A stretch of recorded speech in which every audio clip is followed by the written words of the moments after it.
अक्कलकोट तालुक्यातील लोकसभेची आचारसंहिता आणि तालुक्यातील पाणी टंचाईचं नूतन तहसीलदार विनायक मगर यांच्यासमोर आव्हान असणार आहे।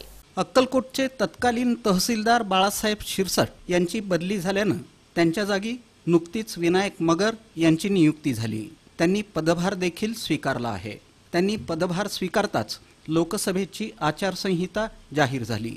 त्यामुळे त्यांच्यासमोर निवडणुकीची धामधूम आणि तालुक्यातील दुष्काळाच्या तीव्र झळा तसंच पाणी टंचाई हे आव्हान असणार आहे। नूतन तहसीलदार विनायक मगर यांनी ॲक्शन मोडवर येऊन कामाला सुरुवात केली आहे।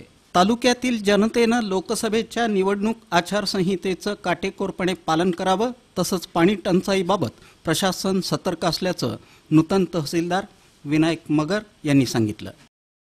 लोकसभा सार्वत्रिक निवडणूक 2024 ची आचारसंहिता मान्य निवडणूक आयोगानं जाहीर केलेली आहे। तरी सर्व जनतेला माझं असं आवाहन आहे की आदर्श आचारसंहितेचा सर्वांनी अनुपालन करावं।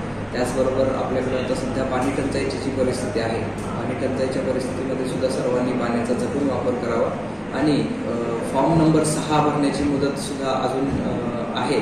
तरी ज्यांचं नाव मतदार यादीत नाही त्यांनी मतदार यादीत नाव समाविष्ट करण्यासाठी आपला अर्ज दाखल करावा। गळवर्गी गावामध्ये आपण विहीर अधिग्रहण केलेलं आहे। बाकी 5 गावांचा प्रस्ताव आहे, परंतु त्यामध्ये काही त्रुटी असल्यामुळे आम्ही सध्या परत दिलेले आहेत। परंतु सद्यस्थितीत टँकरच्या ऐवजी बाकीचे जे टंचाईचे उपाययोजना आहेत त्या केल्यानंतरच शेवटचा पर्याय म्हणून आम्ही